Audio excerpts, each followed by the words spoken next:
तशरीफ रखें। बिस्मिल्लाहिर्रहमानिर्रहीम। सैयद मुश्ताक हुसैन शाह साहब, चौधरी सज्जाद अहमद साहब और मेरे लेबर विंग के तमाम ओहदेदारान, आप सबको, आप सब की खिदमत में मेरा सलाम। मुझे तो पता नहीं था लेबर विंग वालों के मुस्लिम लीग नून का इतना मुतहर्रिक लेबर विंग है, माशाल्लाह। और मेरा ख्याल है अगर मैं गलत नहीं हूं तो शायद ये लेबर विंग का पहला ऐसा कन्वेंशन है, मेरा ख्याल है।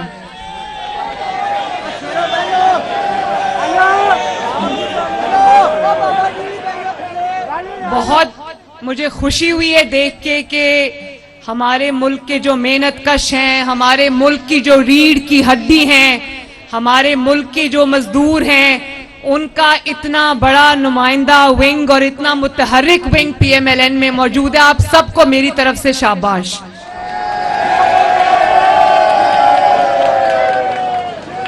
और जब सैयद मुश्ताक शाह साहब ने नवाज शरीफ साहब को ये मैसेज भेजा लंदन कि वो अलहमरा हॉल्स में करना चाहते हैं लेबर विंग का फंक्शन, लेबर डे का, तो मियां साहब ने कहा कि मरियम जरूर आएगी, लेकिन आप सब लोग मुस्लिम लीग नून में अपने घर के ग्राउंड में तशरीफ लाएं, हम खुद आपको होस्ट करेंगे इंशाल्लाह। तो मेहरबानी मुश्ताक साहब, आपसे मेरी रिक्वेस्ट ये है, और लेबर विंग के जितने भी ओहदेदारान मौजूद, जरा लेबर विंग के ओहदेदारान हाथ खड़ा करें, मैं देखूं। वाह माशाल्लाह। जिस जमात का लेबर विंग इतना स्ट्रांग है, उस जमात को इंशाअल्लाह ताला और उस मुल्क की मईशत को आंच नहीं आ सकती इंशाअल्लाह।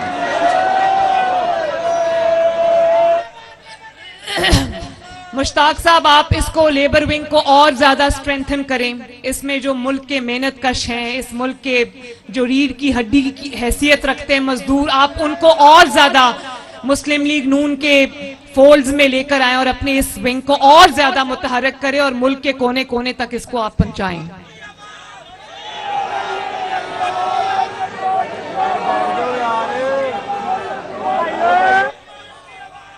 मैंने ये नोट किया। अच्छा, अभी मिलके नारे लगाएंगे, अभी जरा बात सुन लें, मुझे आपसे बातें करनी है, जरा बात सुन लें। जो लोग खड़े हैं वो तशरीफ रखें, ताकि पीछे जो लोग बैठे उनकी आवाज आ रही है कि उनको नजर नहीं आ रहा, प्लीज तशरीफ रखें।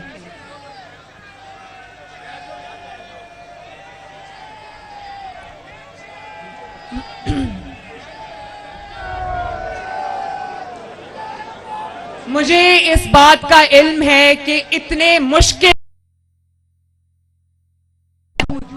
वजीर आजम शहबाज शरीफ साहब ने जो मिनिमम वेज है उसको 35,000 तक मुकर्रर किया है, और मुझे उम्मीद है और मैं ये आपका मैसेज उन तक पहुंचाऊंगी, क्योंकि ये मेरे भी दिल की आवाज है कि मिनिमम वेज जो है वो 40,000, कम से कम 40,000 होना चाहिए। ये बात मैं इंशाल्लाह इसहाक डार साहब तक भी पहुंचाऊंगी, वजीर आजम साहब तक भी पहुंचाऊंगी, और मैं कोशिश भी करूंगी। ये भी बहुत कम है, क्योंकि मेरा ख्याल है कि जितनी पाकिस्तान की तरक्की में, पाकिस्तान के चलने में मजदूर का हाथ है, इतना शायद मेहनत किसी और की नहीं है। अभी मैं सऊदी अरब उम्रे के लिए गई मियां साहब के साथ, तो वहां पर मैंने पाकिस्तानियों को मेहनत करते देखा, मैंने उनको सड़कें बनाते देखा, मैंने उनको कारखानों में काम करते देखा, मैंने उनको जो हरमैन शरीफैन है वहां पर देखा। इतनी जांफशानी से, इतनी मेहनत से, इतनी लगन से काम करते हैं। तो मुझे ये एहसास हुआ कि इस मुल्क में पाकिस्तान, जितना पोटेंशियल पाकिस्तान में है, जितना पोटेंशियल पाकिस्तान की मईशत में है, जो नेमतें अल्लाह ताला ने पाकिस्तान को दी हुई हैं, अगर पाकिस्तान नवाज शरीफ साहब के विजन पर चले और इस मुल्क की तरक्की में कोई रुकावट आड़े ना आए, तो इंशाअल्लाह ताला उन लोगों को बाहर जाके मजदूरी करने की जरूरत नहीं पड़ेगी।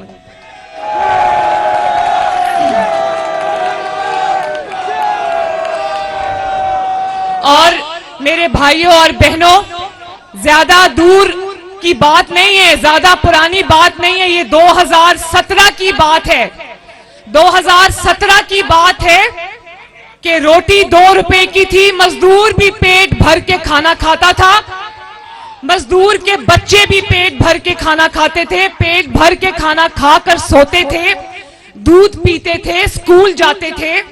महंगाई कम थी, सब्जियां फल सारे जो है वो जो छोटा तबका है उनकी इस्तात से बाहर नहीं थे। मुल्क में तरक्की आ रही थी, मुल्क में चाइना पाकिस्तान इकोनॉमिक कॉरिडोर बन रहा था, मुल्क के अंदर जो है वो सड़कें बन रही थी, सड़कों के जाल बन रहे थे, मुल्क के अंदर मोटरवेज बन रही थी, कारखाने लग रहे थे, बिजली के कारखाने लग रहे थे, लोड शेडिंग खत्म हो रही थी, मुल्क के अंदर दहशतगर्दी खत्म हो रही थी और मईशत तेजी से तरक्की कर रही थी। बल्कि दुनिया की पहली कामयाब तरीन मईशत जो 20-25 कामयाब तरीन मईशत थे उनमें शुमार हो रहा था पाकिस्तान की मईशत का। नुमाइंदा नवाज शरीफ वजीर आजम था। अल्लाह ताला के फजलो करम से जो भी काम वो कर रहा था उसका सिला मजदूर को पहुंच रहा था। लोग भूखे नहीं मर रहे थे, लोग पेट भर के खाना खाते थे। और आज आप ये देखें कि मैं कहती हूं कि सबसे ज्यादा तरक्की में हाथ मजदूर का है और मजदूर को रोटी नहीं मिलती आज। और आज मैंने सुना कि ये जो फितना है ये मजदूरों के लिए रैली निकाल रहा है, तो मैं इसको कहती हूं कि तुम रैली ना निकालो, तुम सिर्फ पाकिस्तान के खिलाफ साजिश करना बंद कर दो, मजदूर का भला हो जाएगा।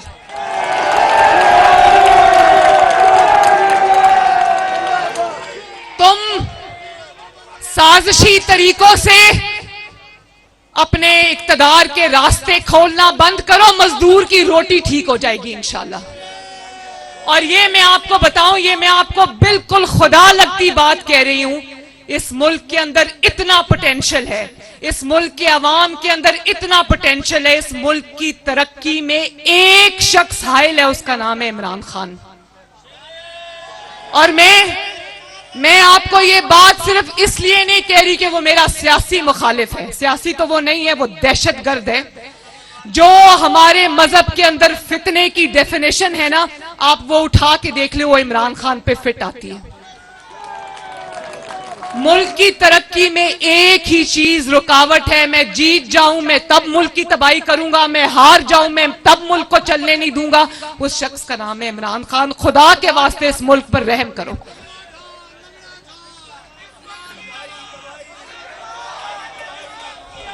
वो भी वक्त था ना,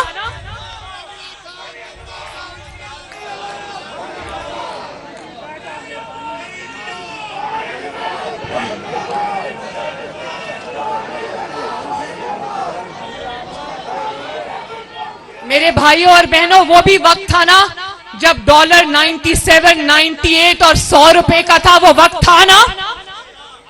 और 2013 से लेकर 2018 तक, 2017 तक जब नवाज शरीफ साहब ऑफिस में थे, प्राइम मिनिस्टर थे, आटे की कीमत उन्होंने मजदूर के लिए 35 रुपए से बढ़ने नहीं दी। चीनी की कीमत उन्होंने अल्लाह ताला के फजलो करम से मजदूर के लिए 50 रुपए से बढ़ने नहीं दी। सब्जियों की, फलों की कीमतें उन्होंने मजदूर के लिए बढ़ने नहीं दी। वो एक ही बात करते थे कि इस मुल्क का गरीब और मजदूर जो है वो पेट भर के खाना खाए। और इस मुल्क में जो सड़कें बन रही थी, जो मोटरवेज बन रही थी, जो मेट्रो बस बन रही थी, जो ऑरेंज लाइन बन रही थी, जो तरक्कियाती मंसूबे बन रहे थे, उसका फायदा किसको हो रहा था? उसका फायदा पाकिस्तान के मजदूर को और गरीब को हो रहा था। फिर किसको तकलीफ हुई? किसको तकलीफ हुई? आज अगर 2 रुपए की रोटी 25 रुपए की है, 20 रुपए की है, तो किसको इल्जाम देना है? आज अगर वो 97 पे जो डॉलर था, आज जो 297 रुपए का है, तो किसको इल्जाम देना है? 280 रुपए का है, किसको इल्जाम देना है?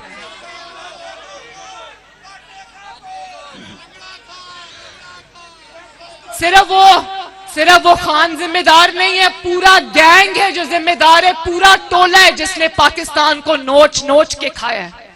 और मैं अभी वो बात करूंगी, वो बात करनी पड़ेगी कि ये मुल्क आगे क्यों नहीं बढ़ रहा, ये मुल्क पीछे की तरफ क्यों जा रहा है। ये बात आज मुझे करनी पड़ेगी और ये बात मुझे आपसे करनी पड़ेगी, ताकि आपको ये पता चले कि आपके मुल्क की जड़ों को खोखला कौन कर रहा है, आपके मुल्क को गिद्धों की तरह नोच नोच के कौन खा रहा है और उसकी क्या वजह है।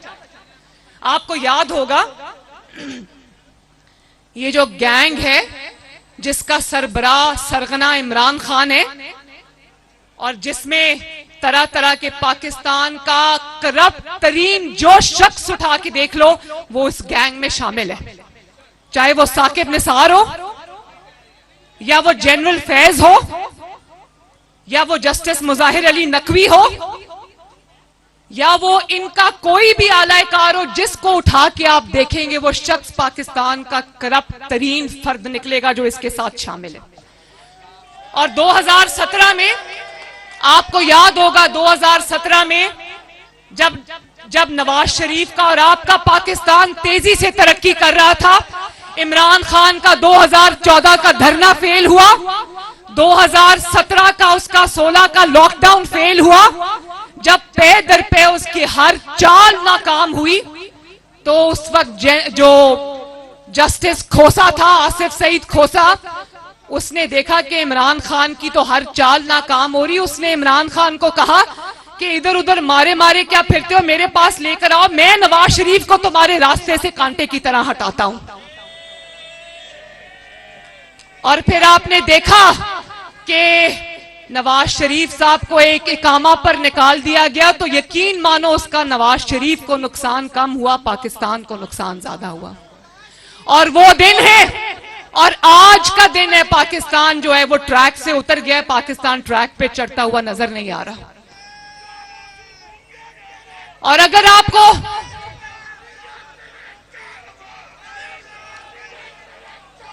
आप ये देखो कि उनको नजर आ रहा था कि मुल्क तरक्की कर रहा है, उनको नजर आ रहा था मुल्क तरक्की कर रहा है, लेकिन किसी को एक्सटेंशन चाहिए थी, किसी ने वजीर आजम बनना था, किसी ने कुछ करना था। तो ये इनका जो इस टोले का जो आपस में ये एक दूसरे के बेनिफिशरीज थे, इन्होंने मुल्क का इतना बड़ा नुकसान कर दिया कि मुल्क आज, मेरा मुल्क, आपका मुल्क आज संभलने में नहीं आ रहा।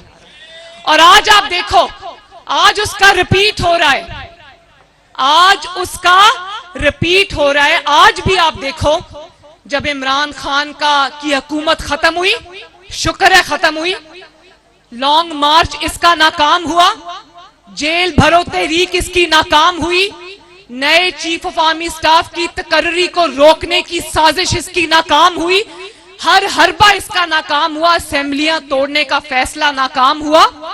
तो आज आप देखें एक नई जुडिशियल एस्टैब्लिशमेंट आ गई है इसको बचाने के लिए। कुछ चेहरे पुराने हैं, कुछ नए चेहरे बीच में शामिल हो गए और सबका आपस का इंटरेस्ट है। ये एक इवल नेक्सस है, उसमें नवाज शरीफ फिट नहीं होता, क्योंकि नवाज शरीफ को जिसके ऊपर इन्होंने इतने झूठे इल्जाम लगाए, उन इल्जामों की बात भी अभी हम करेंगे, ना वो खाता है ना खाने देता है, ये खाते भी हैं और खिलाते भी हैं।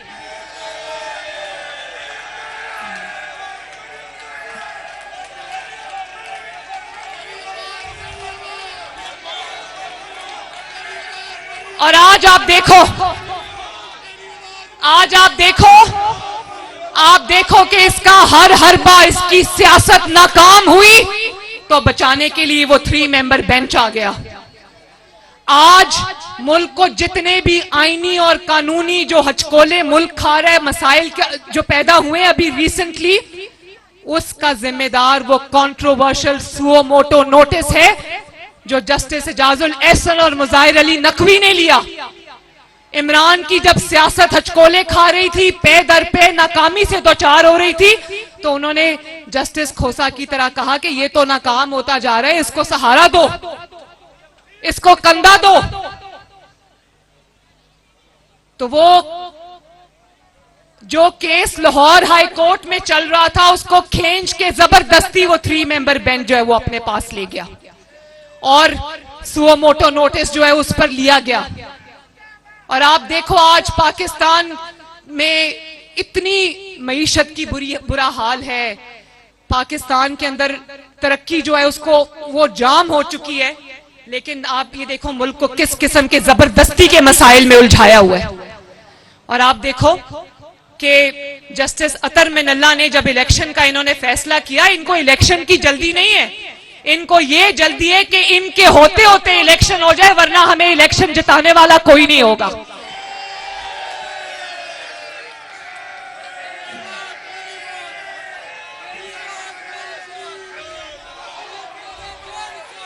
और आप देखो ये साजिश को देखो, इस साजिश को समझने की जरूरत है। आप इस साजिश को देखो। जस्टिस अतर मिनल्ला ने, जो सुप्रीम कोर्ट के एक मुअज़्ज़ज़ जज हैं, उन्होंने ये बात कही, उन्होंने कहा कि इलेक्शन का फैसला करने से पहले इस बात को देखना होगा कि असेंबली तोड़ी क्यों गई। उस वक्त तो लोगों को यह पता था ना कि असेंबली मेलाफाइडी तोड़ी गई, बदनीयती सी तोड़ी गई। परवेज इलाही असेंबली तोड़ना नहीं चाहता था, उसको जबरदस्ती असेंबली जो है वो इमरान खान ने तोड़वाई। अब तो वो बात भी कहीं पीछे रह गई। असल साजिश का भांडा खुद इस फितना खान ने फोड़ा कि हुकूमत खत्म होने के बाद ये ईवान सदर में इमरान खान जो है ये बाजवा से मिला, जो तब चीफ ऑफ आर्मी स्टाफ था, और सदर की मौजूदगी में कहता है कि मुझे जनरल बाजवा ने कहा था तुम असेंबलियां तोड़ दो। इस तरह ये असेंबली टूटी। और आज ये सवाल करना बनता है ना पाकिस्तान की अवाम का कि किस मंसूबे के तहत आपको कहा गया कि वो असेंबली तोड़ो, और वहां तोड़ने तक बात खत्म नहीं होती। बात ये थी कि असेंबली टूटेगी और सुप्रीम कोर्ट में सहूलतकार बैठे हैं जो आपको इलेक्शन आपके आगे रख देंगे।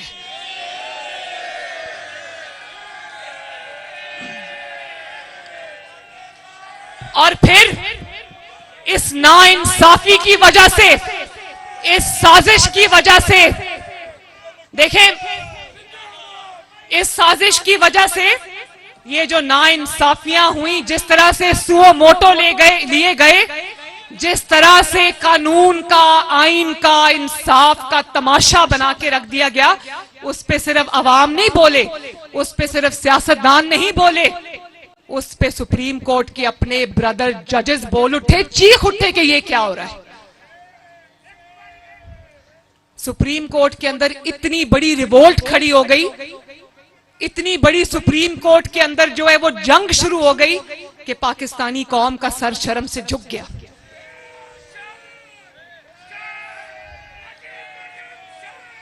और आप देखें, आज सिर्फ मैं बात नहीं कर रही, सियासतदान बात नहीं कर रहे, पार्लियामेंट बात नहीं कर रही, पहले बात जो है वो ब्रदर जजेस ने की। सुप्रीम कोर्ट के सीनियर तरीन जजेस ने इस नाइंसाफी के खिलाफ, इस साजिश के खिलाफ आवाज उठाई। उसके बाद बार काउंसिल्स ने इसके खिलाफ आवाज उठाई।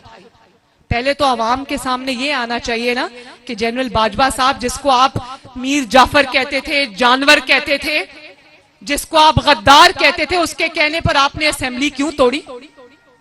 और क्या असेंबली तोड़ने तक प्लान था? नहीं, प्लान आगे तक था कि तुम असेंबली तोड़ो, ये 3 मेंबर बेंच तुम्हें इलेक्शन देगा। आज जब नया इलेक्शन होने जा रहा है, नया जनरल इलेक्शन अक्टूबर में होने जा रहा है, तो अब आरटीएस नहीं बिठा सकते, तो इमरान खान के सहूलतकारों ने उसको लाने का ये मंसूबा बनाया। इंशाअल्लाह ताला ये मंसूबा अब तुम्हारा, वो कहते हैं ना, पेपर आउट हो गया, ये मंसूबा तुम्हारा कामयाब नहीं होने देंगे इंशाअल्लाह ताला।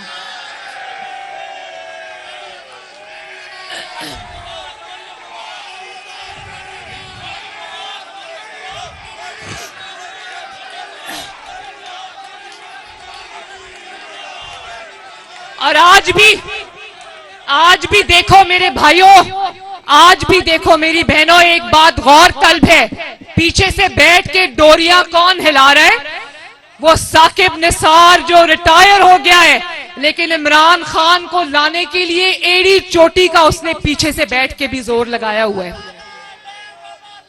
आप ये देखो, अल्लाह ताला का कानून देखो, कुदरत का मकाफात अमल देखो। जिस शख्स ने नवाज शरीफ को बेटे से तनख्वाह ना लेने पर वजीर आजम के दफ्तर से निकाला, आज उसका अपना बेटा 1 करोड़ 20 लाख रुपया रिश्वत लेता हुआ पकड़ा गया।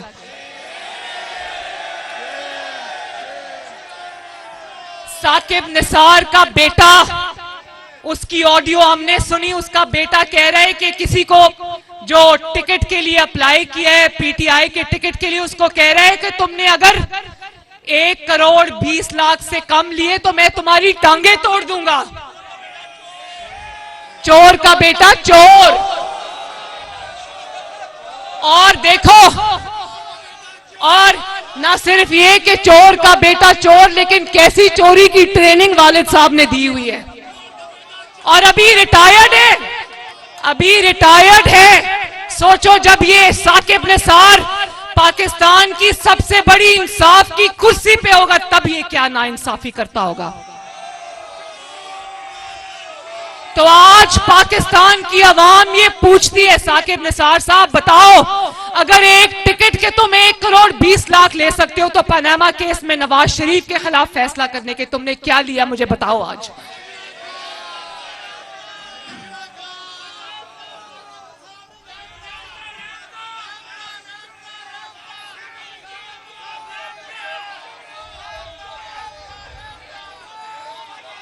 और आपको याद होगा जब मेरे खिलाफ साकिब निसार की कोई वो ऑडियो आई थी जिसमें उसने कहा कि मरियम को ठोक दो, यानी कि मरियम को उड़ा दो, मरियम को मार दो, क्योंकि वो तुम्हारा चेहरा रोज आके अवाम के साथ एक्सपोज करती है, उसको ठोक दो का लफ्ज इस्तेमाल किया और कहा कि मरियम बड़ी सख्त जुबान बोलती है और इस तरह की बातें की। तो आज उसके बेटे की ऑडियो में उसके बेटे की जुबान सुनी आपने? शर्म से सर झुक जाते हैं। बाहर से पढ़ के आया है, वो भी हमारे खर्चे के ऊपर, और उसकी जुबान सुने जरा। गाली दिए बगैर उसकी कोई बात कंप्लीट नहीं होती।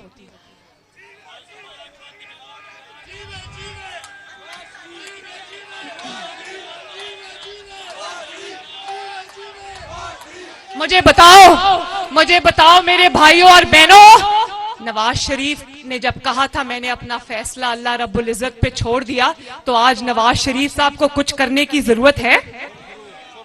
ये खुद भी बोल रहे हैं, इनके साथी भी बोल रहे हैं और इनके बच्चे भी बोल रहे हैं।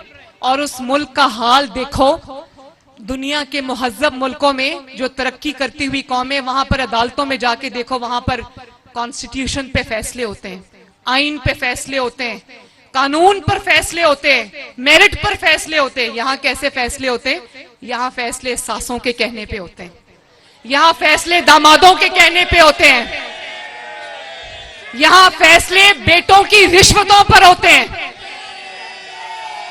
अब आपको पता चला कि आज अगर मजदूर के पास रोटी नहीं है तो क्यों नहीं है? आज अगर पाकिस्तान की तरक्की ख्वाब हो गई है तो क्यों हो गई है? इसलिए कि वहां पर 1.25 करोड़ में इंसाफ बिक रहा है। और आप देखो, मैंने कहा ना कि पर्चा आउट हो गया, वहां प्लानिंग ये हो रही है। साकिब निसार और इमरान का वकील ख्वाजा तारिक रहीम वहां क्या कह रहे हैं? वो कह रहे हैं कि वजीर आजम के खिलाफ कंटेम्प्ट का पर्चा देंगे, तुम फिक्र ना करो। मतलब अगर कोई पहले हम नाइंसाफी करेंगे, साजिश करेंगे, कोई बोलेगा तो उसके खिलाफ कंटेम्प्ट का पर्चा दे, जितने पर्चे मर्जी देने दो, हम ये भुगत के आए हैं सारा कुछ, अब तुम्हारी बारी है।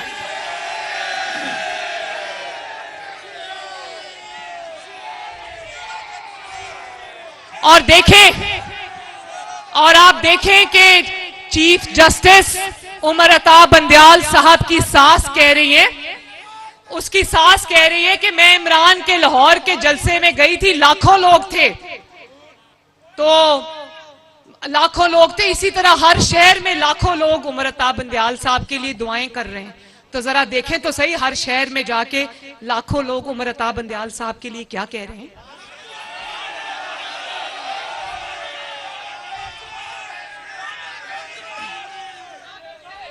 और फिर जब ये ऑडियोज बाहर आई तो कहते हैं कि ये किसी की जाती कॉन्वर्सेशन है, किसी की जाती बातें ये क्यों टैप हुई और ये क्यों सामने आई।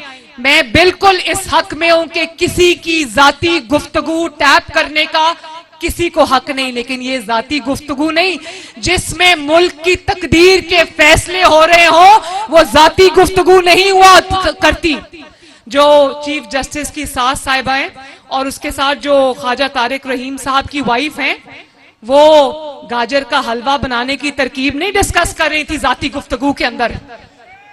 वो बता रही थी कि साजिश किस तरह होनी है और इमरान को किस तरह वापस लेकर आना है। ये जाती गुफ्तगू नहीं होती। आपके पास के अंदर बड़े बड़े इंकशाफात हुए हैं, उनका आपके पास जवाब नहीं है। तो अब आप इस बात पे आ गए कि ऑडियोज क्यों रिलीज हुई। आप इस बात को नहीं देख रहे कि आपका घर का हर फर्द शामिल है इन फैसलों में और इन साजिशों में। आपको कौम को जवाब देना पड़ेगा। आपको 22 करोड़ को जवाब देना पड़ेगा। आपको इस मुल्क के मजदूरों को, भूखे मजदूरों को जवाब देना पड़ेगा।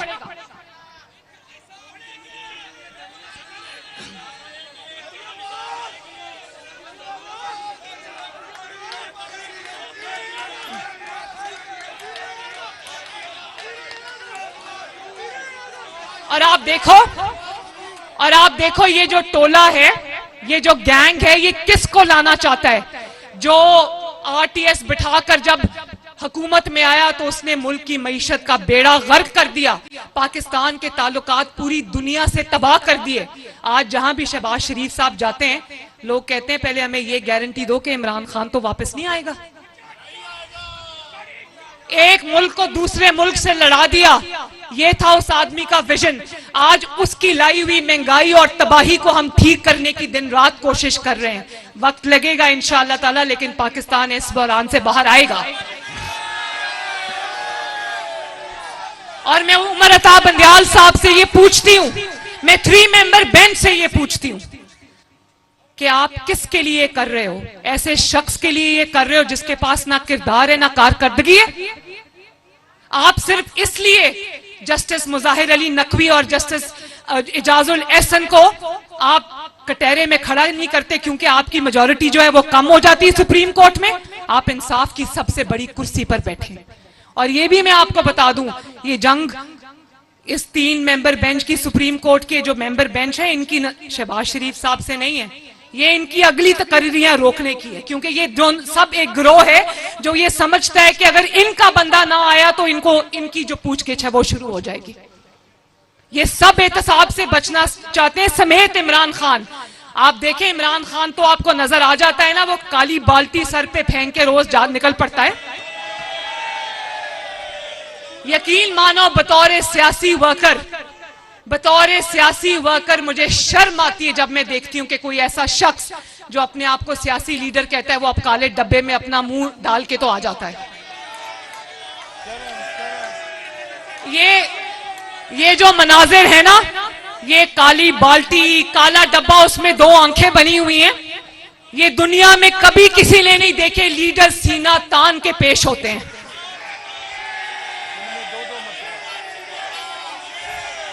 लीडर्स अपने वर्कर्स के आगे, अपने कारकुनों के आगे, अपने अवाम के आगे ढाल बन के खड़े होते, मुंह पे काला डब्बा पहन के नहीं आते।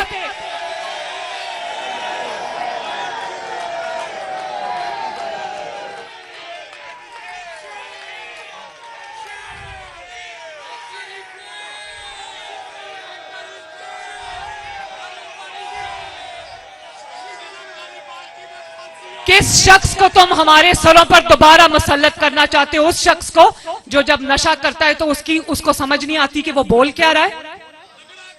और आप देखो कि पहले जब इस्तीफे दिए तो अदालत पहुंच गए कि हमारे इस्तीफे मंजूर किए जाएं। अब अदालत जा रहे हैं कि हमारे इस्तीफे ना मंजूर किए जाएं। पहले असेंबली तोड़ी और बड़ी रौनक के साथ तोड़ी, अब सुप्रीम कोर्ट जाने वाले हैं कि हमारी असेंबलियां बहाल की क्यों किए जाएं। भाई ये मुल्क तुम्हारे वालिद साहब का मुल्क है।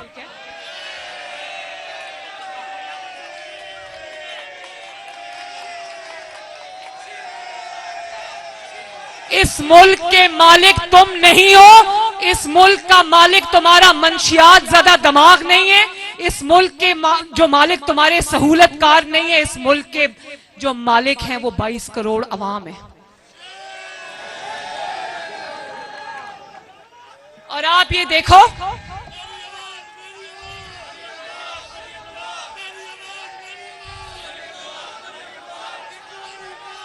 और नवाज शरीफ को बाहर रखकर देखें, जब नवाज शरीफ के साथ जुल्म करना था, नाइंसाफी करनी इस मुल्क में कितनी आसान है कि उसके लिए ब्लैक लॉ डिक्शनरी आ जाए तो नवाज शरीफ ऑफिस से बाहर। कितनी बेटे से तनख्वाह, झूठी तनख्वाह, ख्याली तनख्वाह नहीं ली, वजीर आजम दफ्तर से बाहर। और जब उसी ज्यादती को, नाइंसाफी को गवाहियों के बावजूद, जो नाइंसाफी करने वाले जज थे अरशद मलिक मरहूम, उन्होंने खुद गवाही दे दी। लेकिन इस मुल्क में नाइंसाफी करना आसान है, उसी नाइंसाफी को इंसाफ में बदलना बहुत मुश्किल है। उसके लिए आइन और कानून याद आ जाता है।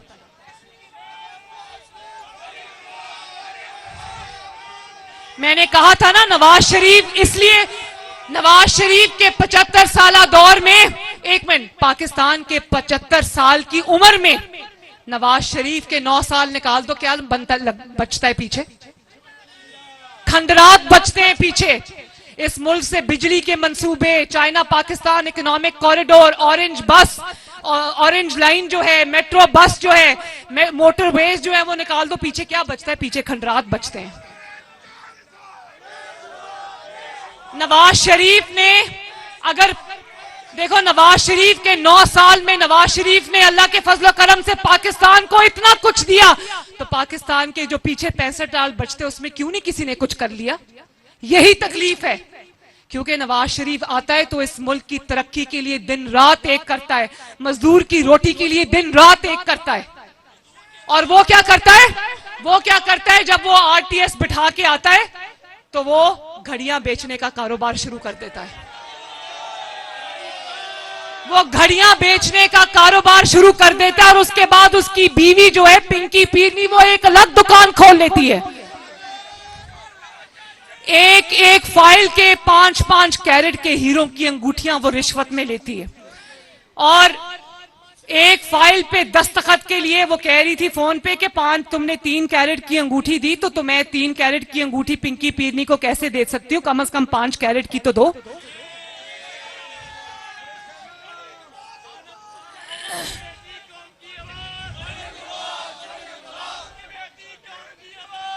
तो बात ये कि जिसको चोर चोर कहा वो सादिक और अमीन निकला। अल्लाह ताला ने उसको सच्चा साबित किया और जो चोर चोर कहने वाले थे उनकी औलादें भी चोर निकली।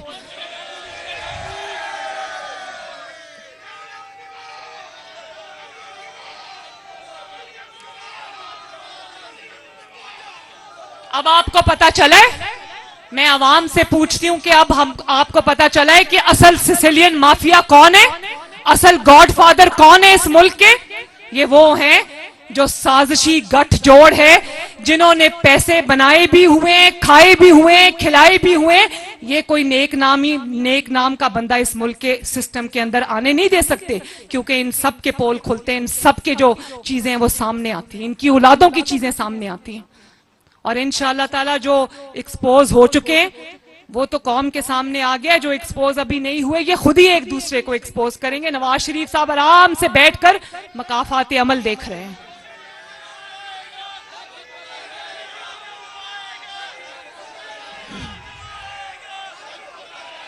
और फिर आप ये देखो, पार्लियामेंट ने एक कानून बनाया, पार्लियामान ने, नेशनल असेंबली ने, जो आपकी नुमाइंदा असेंबली है, आपके नुमाइंदों ने एक कानून बनाया। वो फर्ज पूरा कर रहे थे जो आईने पाकिस्तान ने आपके नुमाइंदों को पार्लियामेंट को सौंपा है, और वो है कानून बनाना। वो कानून बना रहे थे, लेकिन वो कानून भी इस 3 मेंबर बेंच को मंजूर नहीं। उसकी वजह यह है कि वो कानून सुप्रीम कोर्ट को स्ट्रांग करता है, सुप्रीम कोर्ट को मजबूत बनाता है, लेकिन साजिशों को जो है वो एक्सपोज करता है, साजिशों को वो खत्म करता है, वन मैन शो को वो खत्म करता है। वो कहते हैं ना, पॉलिटिशियन इन रोब्स, जो पॉलिटिशियन ने यूनिफॉर्म पहना होता है ना इनका, जजेस का, ये सुप्रीम कोर्ट के अपने जजेस के अल्फाज हैं, पॉलिटिशियन इन रोब्स। तो आपको इस कानून की इसलिए तकलीफ है कि वो कानून जो है वो आपकी वन मैन शो को खत्म करता है, आपकी नाइंसाफियों को खत्म करता है। तो आप जो मर्जी कर लें, पार्लियामेंट को हक दिया है, पार्लियामेंट को आईन ने ये हक दिया है कि वो आपके लिए, इस मुल्क के लिए, इस मुल्क की बेहतरी के लिए लॉज बनाए, इस मुल्क की बेहतरी के लिए कानून बनाए। वो तो बना के रहेगी और इंशाल्लाह वो इंप्लीमेंट भी होंगे, आपको करने पड़ेंगे। आपको पार्लियामेंट का फैसला मानना पड़ेगा, आपको इस मुल्क के आईन का फैसला मानना पड़ेगा, आपको इस मुल्क के कानून का फैसला मानना पड़ेगा, आपको इस मुल्क के मुंतखब नुमाइंदों का फैसला मानना पड़ेगा और इंशाअल्लाह ताला पार्लियामेंट अपना फैसला मनवा के रहेगी।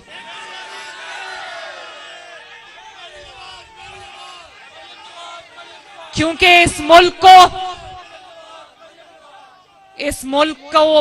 का जो आईन है वो भी सुप्रीम है और इस मुल्क का जो आईन ने ताकत दी है पार्लियामेंट वो भी सुप्रीम है और उसकी बात आपको माननी पड़ेगी।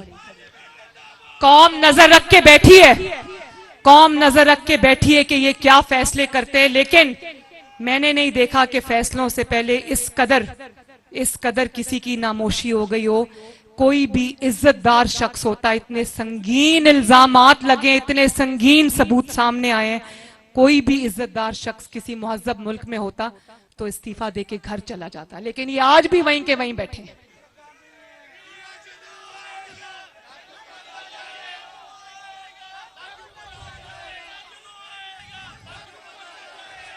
इंशाअल्लाह ताला पार्लियामेंट का फैसला आपको मानना पड़ेगा। नवाज शरीफ भी इंशाअल्लाह जल्दी इस मुल्क में वापस आएगा और तरक्की का वो सफर जो 2017 में टूटा था, मजदूर की रोटी का, गरीब की सस्ती रोटी का सफर जो 2017 में टूटा था, इंशाअल्लाह ताला 2023 के इलेक्शन के बाद नवाज शरीफ की क़यादत में दोबारा शुरू होगा। अल्लाह ताला आप सबका हामी और नासिर हो। लेबर विंग जिंदाबाद, पाकिस्तान का मजदूर मेहनत कश जिंदाबाद, पाकिस्तान पाइंदाबाद। शुक्रिया।